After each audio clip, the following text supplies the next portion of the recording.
ചെയ്യണമെന്ന് എനിക്കൊന്നും ഒരുപാട് പേർക്ക് ആഗ്രഹമുണ്ട്. ഒരുപാട് പേര് ട്രൈ ചെയ്ത് നോക്കുന്നുണ്ട്. ഇപ്പോൾ ഞാൻ തന്നെ അപ്ലോഡ് ചെയ്യുന്ന ട്യൂട്ടോറിയൽ വീഡിയോസൊക്കെ നോക്കിയിട്ട് കുറേ പേര് ട്രൈ ചെയ്ത് നോക്കുന്നുണ്ട്. ഒരുപാട് സന്തോഷമുണ്ട് നിങ്ങൾ ചെയ്തിട്ട് അയച്ചു തരുമ്പോൾ അത് കാണാൻ വേണ്ടിയിട്ട്. അതേപോലെ വീഡിയോസ് ചെയ്തിട്ട് നിങ്ങൾക്ക് കുറേ പേർക്ക് യൂസ്ഫുൾ ആവുമെന്ന് അറിയുമ്പോഴും ഒരുപാട് സന്തോഷമുണ്ട്. അപ്പം ഇനിയും വീഡിയോസ് ചെയ്യാൻ വേണ്ടിയിട്ട് നല്ലൊരു സപ്പോർട്ടും ഇൻസ്പിറേഷനാണ് നിങ്ങളെ ഭാഗത്ത് ഉണ്ടാവുന്നത്. അപ്പോൾ താങ്ക് യു സോ മച്ച്. അപ്പോൾ ഇന്നത്തെ വീഡിയോയിൽ നമ്മൾ നോക്കുന്നത് ആക്രിലിക് പെയിൻറ്റിങ്ങിന് വേണ്ടിയിട്ട് എന്തൊക്കെയാണ് നമ്മൾ ശ്രദ്ധിക്കേണ്ടത്, അല്ലെങ്കിൽ മോസ്റ്റ്ലി നിങ്ങൾ ഉണ്ടാക്കുന്ന മിസ്റ്റേക്സ് എന്തൊക്കെയാണ്, അല്ലെങ്കിൽ ചില കാര്യങ്ങൾ നമ്മൾ ഇങ്ങനെ അല്ല വേറൊരു രീതി ചെയ്താൽ കുറച്ചും കൂടി ഭംഗി ഉണ്ടാവും എന്നുള്ളതാണ് നമ്മൾ ഇന്നത്തെ വീഡിയോയിൽ മെയിനായിട്ട് ഫോക്കസ് ചെയ്യുന്നത്. ഇതുപോലൊരു വീഡിയോ ഞാൻ വാട്ടർ കളർ പെയിൻറ്റിങ്ങിന് അപ്ലോഡ് ചെയ്തിട്ടുണ്ടായിരുന്നു. നമ്മൾ എന്തൊക്കെയാണ് തെറ്റുകളും എന്ത് ചെയ്താലാണ് നമുക്ക് എന്ത് റിസൾട്ട് കിട്ടുക എന്നൊക്കെ ഉള്ളത് ബേസ് ചെയ്തിട്ട്. അപ്പോൾ ആ വീഡിയോസ് കാണാത്തവരുണ്ടെന്നുണ്ടെങ്കിൽ ജസ്റ്റ് ആ വീഡിയോ പോയി കണ്ടു നോക്കുക. ലിങ്ക് ഞാൻ ഡിസ്ക്രിപ്ഷൻ ബോക്സിൽ ഇടാം. ഓക്കെ, അപ്പോൾ നമുക്ക് ഇന്നത്തെ വീഡിയോ കാണാം. അപ്പം നമ്മൾ ആക്രിലിക് പെയിൻറ്റിങ് ചെയ്യുമ്പം മെയിനായിട്ട് 2 കാര്യം ശ്രദ്ധിക്കണം. ഒന്ന് ടൈപ്പ് ഓഫ് ബ്രഷ് യൂസ് ചെയ്യുന്നതും പിന്നെ പെയിൻറ്റ് തിക്നെസ്സും. അപ്പോൾ ഈ 2 കാര്യം ബേസ് ചെയ്തിട്ടാണ് ഞാൻ ഇന്നത്തെ വീഡിയോയിൽ പറയാൻ പോകുന്നത്. അപ്പോൾ ആദ്യം ഞാൻ പേർപ്പിൾ കളറാണ് എടുത്തിരിക്കുന്നത്. അതിൽ വേറെ കളറൊന്നും മിക്സ് ചെയ്തിട്ടില്ല. ജസ്റ്റ് പേർപ്പിൾ കളറിൻ്റെ കൂടെ നല്ലപോലെ ഓവറായിട്ട് വെള്ളം ആഡ് ചെയ്തിട്ട് അപ്ലൈ ചെയ്യാണ്. സൈസ് 6 റൗണ്ട് ബ്രഷ് യൂസ് ചെയ്തിട്ടാണ് അപ്ലൈ ചെയ്യുന്നത്. അപ്ലൈ ചെയ്യുന്ന രീതി നിങ്ങൾ കണ്ടോ, വെറുതെ അങ്ങനെ ഇങ്ങനെയൊക്കെയാണ് ഞാൻ അപ്ലൈ ചെയ്തിരിക്കുന്നത്. അപ്പോൾ ഇത് ചെയ്ത് കഴിഞ്ഞാൽ എന്താണ് കാണാൻ പറ്റുന്നത്, നമുക്ക് അതിനകത്ത് കുറേ സ്ട്രോക്ക് പോലെ വന്നിട്ടുണ്ട്. അപ്പോൾ അതിൻ്റെ ഒരു റീസൺ എന്ന് പറയുന്നത് നമ്മൾ ചെറിയൊരു റൗണ്ട് ബ്രഷ് യൂസ് ചെയ്തിട്ട് അതിനകത്ത് അതവിടെ ഫില്ല് ചെയ്യാൻ ശ്രമിച്ചു. പിന്നെ ഒരുപാട് വെള്ളം ആഡ് ചെയ്തിട്ടാണ് നമ്മൾ അപ്ലൈ ചെയ്തത്. പിന്നെ കുറച്ചും കൂടി വെള്ളം ഉണ്ട്, അല്ലെങ്കിൽ ഇങ്ങനെ ഒരു വെള്ളം ഉണ്ട് എന്നുണ്ടെങ്കിൽ നമ്മൾ മ്യൂറലൊക്കെ ചെയ്യുന്ന പോലെ ഒരു ഏരിയ ഫില്ല് ചെയ്യാൻ വേണ്ടിയിട്ട് പെയിൻ്റ് ഒന്ന് സെറ്റ് ആകുമ്പം ഓൾമോസ്റ്റ് ഫില്ലായ പോലെ ഉണ്ടാവും, അധികം സ്ട്രോക്സ് ഒന്നും കാണില്ല. ഇനി ഇതേ കളർ യൂസ് ചെയ്തിട്ട് ഞാൻ തീരെ വെള്ളം ആഡ് ചെയ്യാണ്ട് റൗണ്ട് ബ്രഷ് യൂസ് ചെയ്തിട്ട് അപ്ലൈ ചെയ്യുകയാണ്. അപ്പോൾ ഇതിൽ നമുക്ക് കാണാൻ പറ്റുന്നത് ഇത് ഭയങ്കര സ്ട്രോക്സ് ആയിട്ട്, അതായത് നമ്മൾ എങ്ങനെ ബ്രഷ് മൂവ് ചെയ്യുന്നു അതുപോലെ വര വീണ് കിടക്കുന്നുണ്ട് പെയിൻറ്റ് ചെയ്യുന്നതിൽ. അപ്പം എനിക്ക് നിങ്ങളിൽ ചിലർ അയച്ചു തരുന്ന പെയിൻറ്റിങ്സിൽ ഇങ്ങനെ സ്ട്രോക്സ് കാണാൻ പറ്റുന്നുണ്ടായിരുന്നു. അപ്പോൾ എന്നോട് ചോദിച്ചു എന്താണ് ചെയ്യേണ്ടത്, എങ്ങനെയാണത് ശരിയാക്കുക. അപ്പോൾ അതെങ്ങനെയാണെന്നും കൂടിയാണ് നിങ്ങൾക്ക് പറഞ്ഞുതരാൻ പോകുന്നത്. അപ്പോൾ ഇനി ഇതേപോലെ തന്നെ ഞാൻ ജസ്റ്റ് ആ റൗണ്ട് ബ്രഷ് യൂസ് ചെയ്തിട്ട് ഒരു ഏരിയ ഇങ്ങനെ വരയ്ക്കുകയാണ്, പെയിൻറ്റ് ചെയ്യാണ്. എന്നിട്ട് ഞാൻ കുറച്ചൊരു വലുത് നല്ല ഒരു ഫ്ലാറ്റ് ബ്രഷ്, ആംഗിൾ ബ്രഷാണ്, ഫ്ലാറ്റ് ബ്രഷും അല്ല എടുത്തിരിക്കുന്നത്, ആംഗിൾ ബ്രഷാണ് എടുത്തിരിക്കുന്നത്. ആംഗിൾ ബ്രഷോ ഫ്ലാറ്റ് ബ്രഷോ നിങ്ങൾക്ക് യൂസ് ചെയ്യാം. അത് യൂസ് ചെയ്തിട്ട് ജസ്റ്റ് സ്മൂത്തായിട്ട് ടോപ്പ് ടു ബോട്ടം വാഷ് ചെയ്തു, അല്ലെങ്കിൽ അത് ആ കളറിനെ ഈവൻ ആയിട്ട് സ്പ്രെഡ് ചെയ്തു. അപ്പോൾ ഇതിൽ നിന്ന് നിങ്ങൾക്ക് കാണാൻ പറ്റുന്നത് എന്താ, നമ്മൾ തൊട്ടപ്പുറത്ത് ചെറിയ ബ്രഷ് വെച്ചിട്ട് അല്ലെങ്കിൽ റൗണ്ട് ബ്രഷ് വെച്ചിട്ട് ഫില്ല് ചെയ്യാൻ ശ്രമിച്ചതും ഫ്ലാറ്റ് ബ്രഷ് യൂസ് ചെയ്തിട്ട് അല്ലെങ്കിൽ ആംഗിൾ ബ്രഷ് യൂസ് ചെയ്തപ്പം കുറച്ചും കൂടി ഫില്ലായി. ഇനി 4ാമത്തെ ഒരു ഇത് ചെയ്യുന്നതെന്ന് വെച്ച് കഴിഞ്ഞാൽ ഇതേപോലെ ഇതിനകത്ത് വെള്ളമില്ല, വളരെ കുറച്ച് ബ്രഷിൽ ഇത്തിരി വെള്ളം അതേ ഉള്ളൂ, അല്ലാണ്ട് എക്സ്ട്രാ വാട്ടർ ഒന്നും ഞാൻ ആഡ് ചെയ്തിട്ടില്ല. ആ പെയിൻറ്റ് ഞാൻ ജസ്റ്റ് അപ്ലൈ ചെയ്തു. വെറ്റ് സ്റ്റേറ്റ് തന്നെയാണ്. ഞാൻ കുറച്ച് നല്ലൊരു വലിയ ബ്രഷ്, ഇത് പെയിൻറ്റ് അടിക്കാനൊക്കെ ഉപയോഗിക്കുന്ന ബ്രഷാണ് കേട്ടോ, വലിയ ബ്രഷാണ്. അപ്പോൾ അത് വെച്ച് ഞാൻ ജസ്റ്റ് സ്മൂത്ത് ആക്കിയിട്ട് അങ്ങോട്ടും ഇങ്ങോട്ടും വാഷ് ചെയ്തു. അപ്പോൾ നിങ്ങൾ കണ്ടോ, ഈ 4 ട്രൈ ചെയ്തതിലും ലാസ്റ്റേലാണ് ഏറ്റവും സ്ട്രോക്സ് കുറവുള്ളത്. അപ്പോൾ ഇതിൽ നിന്ന് നമുക്കെന്ത് മനസ്സിലായി, നമ്മൾ ബ്രഷ് യൂസ് ചെയ്യുന്നതിൻ്റെ സൈസ് ഡിപ്പെൻഡ് ചെയ്തിട്ടാണ്, അല്ലെങ്കിൽ ഇപ്പം നമ്മൾ യൂസ് ചെയ്യുന്നത് ഇപ്പം നമുക്ക് നല്ല സ്മൂത്ത് ആയിട്ടുള്ളതാണ് കിട്ടേണ്ടതെന്നുണ്ടെങ്കിൽ നമ്മൾ കുറച്ചും കൂടി വലിയ സൈസ് ബ്രഷ് യൂസ് ചെയ്യുക. പക്ഷേ നമുക്കിങ്ങനെ സ്ട്രോക്കി ആയിട്ടാണ് നമ്മൾ ബാക്ക്ഗ്രൗണ്ട് വേണം, അല്ലെങ്കിൽ ഇങ്ങനെ അല്ലാണ്ട് പാച്ച് പോലെയൊക്കെയാണ് വേണമെന്നുണ്ടെങ്കിൽ, ഇപ്പോൾ ഈ ഗ്രൗണ്ടൊക്കെ ചെയ്യുകയാണെങ്കിൽ പാച്ച് പോലെ വേണമെന്നുണ്ടെങ്കിൽ നമ്മൾ റൗണ്ട് ബ്രഷ് യൂസ് ചെയ്യുക. അപ്പം നമ്മൾ യൂസ് ചെയ്യുന്ന ബ്രഷിൻ്റെ സൈസും, ഇപ്പം ഫ്ലാറ്റ് ബ്രഷ് ഞാൻ 3ാമത് ചെയ്തത് ഫ്ലാറ്റ് ബ്രഷ് യൂസ് ചെയ്തിട്ടാണ്. സൈസ് എനിക്ക് തോന്നുന്നു 1/2 size flat brush angle brush use ചെയ്തിട്ടാണ് അത് ചെയ്തിരിക്കുന്നത്. അപ്പോൾ അതിനകത്ത് സ്ട്രോക്സ് ഉണ്ട്, നമ്മൾ സൂക്ഷിച്ച് അടുത്ത് നോക്കുകയാണെങ്കിൽ സ്ട്രോക്സ് കാണാൻ പറ്റും. പക്ഷേ നമ്മൾ റൗണ്ട് ബ്രഷ് യൂസ് ചെയ്തിട്ട് ഫില്ല് ചെയ്ത പോലെ അല്ല, അത്രയില്ല. ഓക്കെ, അപ്പം ഇങ്ങനെയാണ് ബേസ് കോട്ട് ഫില്ല് ചെയ്യേണ്ട, അല്ലെങ്കിൽ അതിന് യൂസ് ചെയ്യേണ്ട ബ്രഷും പെയിൻറ്റ് കൺസിസ്റ്റൻസിയും. ആദ്യത്തേൽ മാത്രമേ ഉള്ളൂ ഒരുപാട് വെള്ളം യൂസ് ചെയ്ത് ഞാൻ അപ്ലൈ ചെയ്ത്, ബാക്കി 3ലും തീരെ വെള്ളം എക്സ്ട്രാ ആയിട്ട് ആഡ് ചെയ്തിട്ടില്ല. ജസ്റ്റ് ബ്രഷ് കഴുകുമ്പോൾ അതിനകത്തൊരു എമൗണ്ട് വാട്ടർ ഉണ്ടാവില്ലേ, അത് മാത്രമേ ഉള്ളൂ. ഇനി 2ാമത് നമ്മൾ ചെയ്യാൻ പോകുന്നത്, ഞാൻ അൾട്രാമറൈൻ ബ്ലൂ ആണ് എടുത്തിരിക്കുന്നത്. അൾട്രാമറൈൻ ബ്ലൂവിൻ്റെ കൂടെ വൈറ്റ് ആഡ് ചെയ്തിട്ട്, ഇപ്പം ആക്രിലിക് റോ പെയിൻ്റ് ആയിട്ട് അല്ലെങ്കിൽ ശരിക്കും വേറെ ഒരു കണ്ടന്റ് ഒന്നും ഇല്ലാണ്ട് പെയിൻ്റ് ആയിട്ട് എടുക്കുമ്പം ചില സ്ഥലത്ത് പിടിക്കാത്ത പോലെയൊക്കെ കളിക്കും. അപ്പം അങ്ങനത്തെ കേസിൽ നമ്മൾ കുറച്ച് വൈറ്റ് ആഡ് ചെയ്ത് കഴിഞ്ഞാൽ കുറച്ചും കൂടി ഫിൽഡ് ആയിട്ട് അല്ലെങ്കിൽ ഒപ്പേക്ക് ആയിട്ട് നമുക്കൊരു റിസൾട്ട് കാണാവുന്നതാണ്. അപ്പം അത് ഭയങ്കര ഡാർക്ക് ആവണമെന്നുണ്ടെങ്കിൽ കൂടുതൽ മറ്റേ കളർ എടുത്തിട്ട് ഒരു തുള്ളി വൈറ്റ് ആഡ് ചെയ്യാൻ ശ്രമിക്കുക. അപ്പം ഇതിനകത്ത് ഞാൻ ഒരുപാട് വെള്ളം ആഡ് ചെയ്തുകൊണ്ടാണ് ഫസ്റ്റ് അപ്ലൈ ചെയ്തിട്ടുള്ളത്. അതിപ്പോൾ അങ്ങനെ ഇങ്ങനെയൊക്കെ അടിച്ചതിനെ കൊണ്ടാണ് സ്ട്രോക്സ് വന്നത്. അപ്പം നിങ്ങൾ അടിക്കുമ്പോൾ അങ്ങനെ ഇങ്ങനെയൊന്നും അടിക്കാതിരിക്കുക. ഇപ്പം ഞാൻ അതിൻ്റെ തൊട്ടപ്പുറത്ത് അടിക്കുന്ന കണ്ടില്ലേ, ഒരു എന്താ പറയുക സ്മൂത്ത് ആയിട്ട് ഒരു ഫോമിലാണ്. ഹോറിസോണലാണെങ്കിൽ ഹോറിസോണൽ മാത്രമായിട്ടാണ് അടിക്കുന്നത്, ആംഗിളർ ആണെങ്കിൽ കംപ്ലീറ്റ് ആംഗിളർ ആയിട്ടാണ് അടിക്കുന്നത്. അല്ലാണ്ട് ഇടയ്ക്ക് കുറച്ച് ആംഗിളിലായിട്ടും കുറച്ച് ഹോറിസോണലായിട്ടും കുറച്ച് വെർട്ടിക്കലായിട്ടല്ല അടിക്കുന്നത്.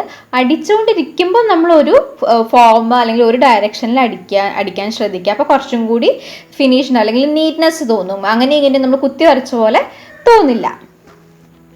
ഇനി മൂന്നാമത് നിങ്ങൾക്ക് ഒന്നും കൂടി കാണാൻ വേണ്ടിയിട്ട് ചില ഏരിയാസൊക്കെ ഫില്ല് ചെയ്യാൻ വേണ്ടിയിട്ട് നമ്മൾ ബേസ് കോട്ട് അടിക്കുമ്പം പ്രോപ്പറായിട്ട് ഫില്ലാവില്ല. അതെന്തുകൊണ്ടാണ്? അപ്പോൾ അതെന്തുകൊണ്ടാണെന്ന് വെച്ചാൽ ഒരു റീസൺ നമ്മൾ എടുക്കുന്ന പെയിൻറ്റിൽ ഒരുപാട് വെള്ളമായിട്ട്, ഇപ്പം ഞാൻ എടുത്തിരിക്കുന്ന മിക്സിനകത്ത് ഞാൻ നേരത്തെ പറഞ്ഞ ബ്രഷ് കഴുകുമ്പോൾ അതിനകത്ത് എത്ര വെള്ളം ഉണ്ടോ, ബ്രഷ് കഴുകിയിട്ടൊന്ന് തുടക്കി വിട്ടോ, അതിനകത്ത് എത്ര വെള്ളം ഉണ്ടോ ആ വെള്ളം മാത്രമേ ഇതിനകത്തുള്ളൂ. അത് വെച്ചപ്പോൾ അത്രയും തിക്കായിട്ടുള്ള പെയിൻറ്റ്, ഞാൻ ബോട്ടിൽ പെയിൻ്റ് ആണ് യൂസ് ചെയ്യുന്നത്. അപ്പോൾ അതിനകത്ത് ആ കൺസിസ്റ്റൻസിയിലാണ് പെയിൻറ്റ് എടുത്തിരിക്കുന്നത്, എന്നിട്ടാണ് അപ്ലൈ ചെയ്യുന്നത്. അപ്പോൾ നിങ്ങൾക്ക് ആ സർക്കിൾ ഷേപ്പ് കണ്ടോ, നന്നായിട്ട് ഫില്ലായിട്ടല്ലേ വന്നിരിക്കുന്നത്. അപ്പോൾ അങ്ങനെയാണ് ഫില്ല് ചെയ്യുന്നത്. എങ്ങനെയാണ്? തിക്കായിട്ടുള്ള പെയിൻറ്റ് കൺസിസ്റ്റൻസിയിൽ എടുത്തിട്ടാണ് നമ്മൾ അപ്ലൈ ചെയ്യുമ്പോഴാണ് പ്രോപ്പറായിട്ട് ഫില്ലായിട്ട് വരിക.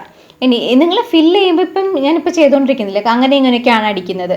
ഇങ്ങനെ അടിച്ചാലും കുഴപ്പമില്ല. ഇങ്ങനെ അടിച്ചിട്ട് ഫൈനലി നമ്മൾ ഒരു ഡയറക്ഷനിൽ അടിച്ചിട്ട് അതിനെ സ്മൂത്താക്കി എടുക്കാവുന്നതുമാണ്.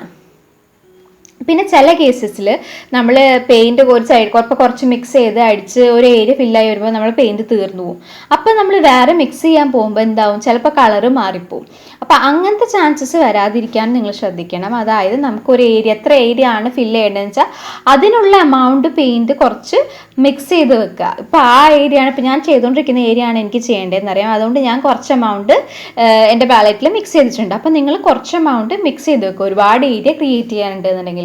അല്ലാതെ തന്നെ ഡീറ്റെയിലിങ്ങിനൊക്കെ ആണെങ്കിൽ കുറച്ച് അന്നേരം തന്നെ മിക്സ് ചെയ്തെടുത്താൽ മതി. അതല്ലാണ്ട് സ്കൈ ഒക്കെ ചെയ്യാനാണ്, ബാക്ക്ഗ്രൗണ്ട് ചെയ്യാനാണെന്നുണ്ടെങ്കിൽ ഒരു എമൗണ്ട് പെയിൻറ്റ് മിക്സ് ചെയ്ത് വെച്ചിട്ട് സ്മൂത്തായിട്ട് അപ്ലൈ ചെയ്യുക.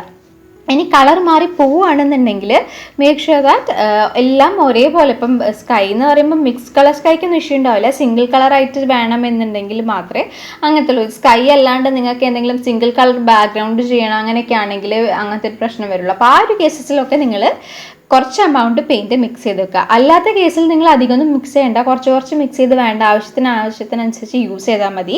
ഇല്ലാന്നുണ്ടെങ്കിൽ ആക്രിലിക് പെയിൻറ്റ് ഉണങ്ങിപ്പോകും. എന്നോട് കുറേ പേര് ചോദിക്കുന്നുണ്ട് എന്തുകൊണ്ടാണ് ആക്രിലിക് പെയിൻറ്റ് ഡ്രൈ ആവുന്നത്, അല്ലെങ്കിൽ ഡ്രൈ ആവുമോ, അത് ഞങ്ങളുടെ പെയിൻറ്റിൻ്റെ പ്രശ്നമാണോ എന്നൊക്കെ. നിങ്ങളുടെ പെയിൻറ്റിൻ്റെ പ്രശ്നമല്ല. ആക്രിലിക് പെയിൻറ്റ് യൂസ് ചെയ്യുകയാണെന്നുണ്ടെങ്കിൽ അത് നമ്മൾ ഓപ്പൺ എയറിൽ ഇട്ട് കഴിഞ്ഞാൽ അത് ഡ്രൈ ആവും.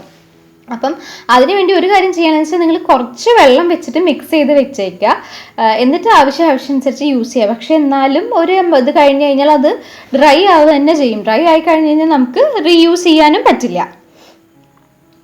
ഇനി നമ്മളിപ്പോൾ ഇപ്പം ഞാൻ 2 പാച്ച് ഒരേപോലെ ചെയ്ത് വെച്ചിട്ടുണ്ട്. അത് ചെയ്തത് എന്തിനാണെന്ന് വെച്ച് കഴിഞ്ഞാൽ നമ്മൾ ഒരുപാട് വെള്ളം കൂട്ടി അടിക്കുകയാണെങ്കിലും വലിയ സീനില്ല. നമുക്കത് ഒരു ലെയർ ഉണങ്ങിയതിന് ശേഷം ഒരു സെക്കൻഡ് ലെയറോ തേർഡ് ലെയറോ അടിച്ചു കഴിഞ്ഞ് ഫില്ലാക്കി എടുക്കാവുന്നതേ ഉള്ളൂ. പക്ഷെ അതിങ്ങനെ ഇരട്ടിപ്പണിയാണ്, വീണ്ടും നമ്മൾ ഒരേ പ്രോസസ്സ് ചെയ്യുകയാണ്. അപ്പം അത് അത്ര റെക്കമെൻഡ് അല്ല. പക്ഷേ നിങ്ങൾക്ക് അങ്ങനെയാണ് ചെയ്യണമെന്നുണ്ടെങ്കിൽ അങ്ങനെ നിങ്ങൾക്ക് ചെയ്യാം. ഇനി ഒരുപാട് പെയിൻറ്റ് തീർന്നു പോകും എന്ന് വിചാരിച്ച് വെള്ളം കൂട്ടി അടിക്കുന്നവർക്കും വേണമെങ്കിൽ ഇങ്ങനെ ചെയ്യാം. പക്ഷേ ഏറ്റവും നല്ലത് തന്നെ തിക്കായിട്ട് പെയിൻറ്റ് എടുക്കുക, തിക്കായിട്ട് ഫില്ല് ചെയ്യുക. അപ്പോൾ അതാണ് കറക്റ്റ് നല്ല ഫിനിഷോടെ ഫില്ലായിട്ട് വരിക. എനിക്കതാണ് എൻ്റെ എക്സ്പീരിയൻസ് അങ്ങനെ ഫില്ലായിട്ട് വന്നിട്ടുള്ളത് കേട്ടോ. പിന്നെ ഇപ്പം ചെയ്തുകൊണ്ടിരിക്കുന്നതെന്ന് വെച്ച് കഴിഞ്ഞാൽ ജസ്റ്റ് ഞാൻ ഡയറക്റ്റ് റോ പെയിൻ്റ് എടുത്ത് കുറച്ച് വൈറ്റ് മിക്സ് ചെയ്തിട്ട് അങ്ങനെ ഇങ്ങനെയും സ്ക്രിബിൾ ചെയ്തതാണ്. അപ്പോൾ ഇങ്ങനത്തെ സ്ക്രിബിൾ ചെയ്ത ടെക്സ്റ്റാണ് നിങ്ങൾക്ക് വേണ്ടതെന്നുണ്ടെങ്കിൽ യു ക്യാൻ സ്ക്രിബിൾ ഇറ്റ്. അതല്ല സ്കൈ പോലെയുള്ള സ്മൂത്ത് ആയിട്ടാണ് വേണമെങ്കിൽ ഞാൻ നേരത്തെ പറഞ്ഞത് വീണ്ടും റിപ്പീറ്റ് ചെയ്യാണ്. നേരത്തെ പറഞ്ഞ പോലെ തന്നെ നിങ്ങൾ ഒരു ഡയറക്ഷനിൽ അപ്ലൈ ചെയ്യുക. അല്ലാണ്ട് ബേസ് കോട്ടൊക്കെ ഫിൽ ചെയ്യാന്നുണ്ടെങ്കിൽ നിങ്ങൾ അതിന് തൊട്ടപ്പുറത്ത് ചെയ്ത പോലെ അങ്ങനെ ഇങ്ങനെ അടിച്ചാലും കുഴപ്പമില്ല. കാരണം നമ്മൾ അതിൻ്റെ മുകളിൽ പിന്നെയും ലെയറുകൾ അപ്ലൈ ചെയ്യും. പക്ഷേ എന്നാലും മാക്സിമം നിങ്ങൾ ചെയ്യുമ്പം നീറ്റാക്കി ചെയ്യാൻ ശ്രമിക്കുക. നല്ല രീതിക്ക്, എനിക്കൊക്കെ അതാ ഇഷ്ടം കേട്ടോ. നല്ല നീറ്റായിട്ട് അങ്ങനെ ഇങ്ങനെയൊന്നും ചെയ്യുന്നതിനോട് എനിക്ക് താല്പര്യമില്ല. ഇത് എൻ്റെ രീതിയിലാട്ടോ ഞാൻ നിങ്ങൾക്ക് പറഞ്ഞു തരുന്നത്. ഞാൻ ഇങ്ങനെയാണ് ചെയ്യുന്നത്, അതാണ് പറഞ്ഞു തരുന്നത് കേട്ടോ. ഇനി ഇനി നമ്മൾ യൂസ് ചെയ്യുന്ന ഒരു ബ്രഷ് എന്ന് പറയുന്നത് ഡീറ്റെയിൽ ബ്രഷ് യൂസ് ചെയ്യുന്നതിന് കുറേ പേർക്ക് ബുദ്ധിമുട്ടുണ്ടെന്ന് പറയുന്നത് കേട്ടു. അപ്പം മേജറായിട്ട് നിങ്ങൾ ഫേസ് ചെയ്യുന്ന പ്രശ്നം എന്ന് വെച്ച് കഴിഞ്ഞാൽ ഇതിനകത്ത് ഒരേ കൺസിസ്റ്റൻസിയിലുള്ള ലൈൻ കിട്ടുന്നില്ല. അതെന്തുകൊണ്ടാണ്? അപ്പം അതെന്തുകൊണ്ടാണെന്ന് വെച്ച് കഴിഞ്ഞാൽ മേജർ റീസൺ എന്ന് പറയുമ്പോൾ ഇത് പെയിൻറ്റിലുള്ള വെള്ളം, അല്ലെങ്കിൽ വെള്ളം എടുത്ത് നമ്മൾ ആ ബ്രഷിൽ ഒരുപാട് വെള്ളം ഉണ്ടായിട്ട് നമ്മൾ പെയിൻറ്റ് ജസ്റ്റ് മിക്സ് ചെയ്തെടുക്കില്ലേ, അപ്പം ബ്രഷിൽ ഒരുപാട് വെള്ളം ഉണ്ടാവും. എന്നിട്ട് അത് വെച്ച് നമ്മൾ വരയ്ക്കാൻ തുടങ്ങുമ്പോൾ എന്തുണ്ടാവും, ആ വെള്ളം മൊത്തം പേപ്പറിലേക്ക് അല്ലെങ്കിൽ ആ പെയിൻറ്റിൻ്റെ കൂടെ പേപ്പറിലേക്ക് വരും. അപ്പം നമ്മൾ വരച്ചു തുടങ്ങുമ്പോൾ ഭയങ്കര തിക്കായിട്ട് വരും. കുറച്ച് കഴിഞ്ഞാൽ അത് ഭയങ്കര തിന്നാവും, കാരണം പെയിൻറ്റ് തീർന്നല്ലോ ബ്രഷിൽ.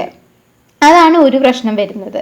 അപ്പോൾ ഇവിടെ അതാണ് നിങ്ങൾക്ക് ഞാൻ ഫസ്റ്റ് കാണിച്ചിരിക്കുന്നത്. ബ്രഷിൽ ഒരുപാട് വെള്ളമുണ്ട്, എന്നിട്ട് ഞാൻ വരച്ചുകൊണ്ടിരിക്കുകയാണ്. അപ്പം ഒരു യൂണിഫോമിറ്റി ഇല്ല, ഒരു ഫിനിഷ് തോന്നുന്നില്ല. പിന്നെ എന്ന് വെച്ച് കഴിഞ്ഞാൽ അധികം വെള്ളമായി കഴിഞ്ഞാൽ ക്യാൻവാസിൽ ഒരുമാതിരി പെയിൻറ്റ് പിടിക്കാത്ത പോലെ നിൽക്കും. അപ്പം എക്സ്പെഷ്യലി ഡീറ്റെയിൽ ബ്രഷ് യൂസ് ചെയ്ത് വരയ്ക്കുമ്പം. അപ്പോൾ ഇത് ഒഴിവാക്കാൻ വേണ്ടിയിട്ട് നമ്മൾ ഡീറ്റെയിൽ ബ്രഷ് യൂസ് ചെയ്യുമ്പോൾ അത്യാവശ്യം നല്ല തിക്കായിട്ട് പെയിൻറ്റ് എടുക്കുക, എന്നിട്ട് ചെയ്യുക. അപ്പം എന്നിട്ട് കറക്റ്റ് ആ ടിപ്പ് കറക്റ്റ് ആവാൻ വേണ്ടിയിട്ട് ജസ്റ്റ് ആ പാലറ്റിൻ്റെ മുകളിലൊന്ന് റോൾ ചെയ്യുക ബ്രഷിൻ്റെ ടിപ്പിനെ. എന്നിട്ട് നല്ല സ്മൂത്തായിട്ട് തിന്നായിട്ട് ഇത്രയും മെലിഞ്ഞ സ്ട്രോക്ക് വരെ നിങ്ങൾക്ക് ലൈൻ വരെ കിട്ടാവുന്നതാണ് നമ്മളെ നോർമൽ സൈസ് 00 ഡീറ്റെയിൽ ബ്രഷ് അല്ലെങ്കിൽ റൗണ്ട് ബ്രഷ് യൂസ് ചെയ്തിട്ട്. അപ്പം ഇതേ ബ്രഷ് കൊണ്ടാണ് ഞാൻ ലെഫ്റ്റ് സൈഡിൽ വെള്ളം കൂട്ടിയപ്പോൾ എനിക്ക് കിട്ടിയതും. വെള്ളം തീരെ ഇല്ലാതാക്കി നല്ല തിക്ക് പെയിൻറ്റ് കൺസിസ്റ്റൻസിയിൽ എടുത്തപ്പോൾ നല്ല ഫിനിഷോടെ സ്മൂത്തായിട്ടുള്ള ലൈൻസാണ് എനിക്ക് ഇപ്പം കിട്ടുന്നത്. ഓക്കെ, പിന്നെ നമ്മൾ ജോയിൻ ചെയ്യുമ്പം നമ്മളൊരു ഡീറ്റെയിൽ ബ്രഷ് യൂസ് ചെയ്ത് ലൈൻ വരച്ച് പിന്നെ സെക്കൻഡ് ടൈം ജോയിൻ ചെയ്യുമ്പോൾ ഈ ഡീറ്റെയിൽ ബ്രഷ് ഭയങ്കര ചെറുതായതിനെക്കൊണ്ട് അധികം പെയിൻറ്റ് ലോഡ് ആവില്ല. വെച്ചാൽ വളരെ കുറച്ച് പെയിൻറ്റ് അതിൽ നിൽക്കുള്ളൂ. അപ്പോൾ നമ്മൾ കുറച്ച് നേരം വരച്ച് കഴിഞ്ഞാൽ ഇതിനകത്ത് പെയിൻറ്റ് തീർന്നു. അപ്പോൾ നമ്മൾ വീണ്ടും പെയിൻറ്റ് എടുക്കാൻ പോകും. നമ്മൾ വീണ്ടും പെയിൻറ്റ് എടുക്കാൻ പോയിട്ട് വരയ്ക്കുമ്പം പെയിൻറ്റ് നല്ല ഒരുപാടുണ്ടല്ലോ. അപ്പം നമ്മൾ കയ്യിൽ നിന്ന് പ്രഷർ കൂടിപ്പോയിട്ട് എന്താവും, ലൈൻ്റെ തിക്നെസ് മാറിപ്പോവും. അപ്പോൾ അത് അങ്ങനെ അതെങ്ങനെ എന്തായാലും വരും. അങ്ങനെ നമ്മൾ പ്രഷർ മാറിപ്പോയി കഴിഞ്ഞാൽ ലൈൻ്റെ തിക്നെസ് മാറും. അപ്പോൾ ഇതറിയുന്നതിനെ കൂടി നിങ്ങൾ എന്ത് ചെയ്യണം, നിങ്ങൾ ഫില്ല് ചെയ്ത് അടുത്ത പ്രാവശ്യം വരയ്ക്കുമ്പം കുറച്ച് ആ ഒരു പ്രഷർ മെയിൻറ്റെയിൻ ചെയ്ത് വരയ്ക്കാൻ ശ്രമിക്കണം. എന്നാലേ നിങ്ങൾക്ക് സ്മൂത്ത് ആയിട്ടുള്ള ഒരു ലൈൻ കിട്ടുള്ളൂ. അല്ലാന്നുണ്ടെങ്കിൽ ലെഫ്റ്റ് സൈഡിൽ വന്ന പോലെ അൺഈവൺ ആയിട്ടാണ് നിങ്ങളെ ലൈൻസ് വരിക. എക്സ്പെഷ്യലി മ്യൂറലൊക്കെ ചെയ്യുമ്പം അതിന് ഔട്ട്ലൈൻ കൊടുക്കുമ്പോൾ കറക്റ്റ് അല്ലെങ്കിൽ സ്മൂത്ത് ആയിട്ട് വരണമെന്നുണ്ടെങ്കിൽ നിങ്ങൾ ഈ ഒരു കാര്യം ശ്രദ്ധിച്ചേ മതിയാവുള്ളൂ. ഇപ്പം കണ്ടോ, കേവ് വരച്ചപ്പോൾ ഞാൻ നിർത്തി അടുത്ത കേവ് വരച്ചപ്പം കുറച്ച് പ്രഷർ കൂടിയപ്പോൾ എന്തായി, പല ഷേപ്പായി പോയി, അല്ലെങ്കിൽ ലൈൻ്റെ തിക്നെസ് കൂടി മാറിപ്പോയി. ഇനി ഡീറ്റെയിൽ ബ്രഷ് യൂസ് ചെയ്ത് നമ്മൾ കറക്റ്റ് ആ തിന്ന് കിട്ടാൻ വേണ്ടി മാക്സിമം നമുക്ക് എത്ര വലിക്കാൻ പറ്റും അല്ലെങ്കിൽ എത്ര പോകാൻ പറ്റുമോ അത്രയും സ്ട്രെച്ചിൽ വരയ്ക്കുക. എന്നിട്ട് നിർത്തി പോവുകയാണെങ്കിൽ പെയിൻറ്റ് ഇല്ലാതെ ഷോർട്ടായി പോവുകയാണെന്നുണ്ടെങ്കിൽ അവിടെ നിർത്തുക. എന്നിട്ട് ലോഡ് ചെയ്യുമ്പോൾ അധികം പ്രഷർ ഇല്ലാതെ സ്മൂത്ത് ആക്കിയിട്ട് പുൾ ഔട്ട് ചെയ്യാൻ ശ്രമിക്കുക. അപ്പം അങ്ങനെ നമ്മൾ ഒരു നിർത്തിയെടുത്തുനിന്ന് വീണ്ടും ജോയിൻ ചെയ്യുമ്പോൾ മേക്ക് ഷുവർ ദാറ്റ് നമ്മൾ കുറച്ച് മുകളിൽ നിന്ന് നിർത്തിയതിൻ്റെ അവിടെ നിന്ന് കുറച്ച് മുകളിലേക്ക് കയറ്റിയിട്ട് വരച്ചിട്ടാണ് തുടങ്ങുന്നതെന്നും കൂടി നിങ്ങൾ ശ്രദ്ധിക്കണം. പിന്നെ നമ്മൾ ഇതേ ബ്രഷ് യൂസ് ചെയ്തിട്ട് ഗ്രാസ് ഒക്കെ വരയ്ക്കുക. അപ്പോൾ ഗ്രാസ് വരയ്ക്കുമ്പം താഴോട്ട് ഇതുപോലെ വലിക്കുന്നതിനെക്കാട്ടും നല്ലത് പുള്ളിറ്റ് അപ്പ്, മുകളിലേക്ക് വലിച്ചു വിടുക. അപ്പം നമുക്ക് എന്ത് കിട്ടും, നമുക്ക് കുറച്ചും കൂടി നല്ല സ്ട്രോക്സ് കിട്ടും, നല്ല സ്മൂത്ത് ആയിട്ടുള്ള സ്ട്രോക്സ് കിട്ടും. അപ്പോൾ ഇതും നല്ലപോലെ പെയിൻറ്റ് ലോഡ് ചെയ്യണം. തിക്കായിരിക്കുന്നതാണ് നല്ലത്. നമ്മൾ ഒരുപാട് വാട്ടർ ആയി കഴിഞ്ഞ് കഴിഞ്ഞാൽ നമ്മളെ കൺസിസ്റ്റൻസി മാറിപ്പോവും.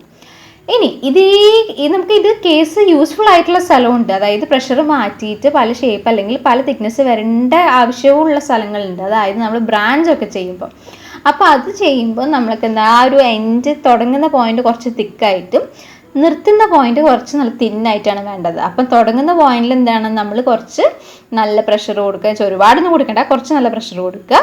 നിർത്തുന്ന പോയിന്റിൽ നമ്മൾ നല്ല ഫ്രീ ആയിട്ട് വിടുക. അങ്ങനെയാണ് നമ്മളിതിൻ്റെ തിക്നെസ് അല്ലെങ്കിൽ ഇത് മെയിൻറ്റെയിൻ ചെയ്യുന്നത്. ഓക്കെ, ഇന്നത്തെ വീഡിയോ നിങ്ങൾക്ക് യൂസ്ഫുൾ ആയെന്ന് വിചാരിക്കുന്നു. എന്തെങ്കിലും ഡൗട്ട് ഉണ്ടെങ്കിൽ താഴെ കമൻറ്റ് ചെയ്യുക. അപ്പം അടുത്ത വീഡിയോ കാണുമായിരിക്കും. ബൈ.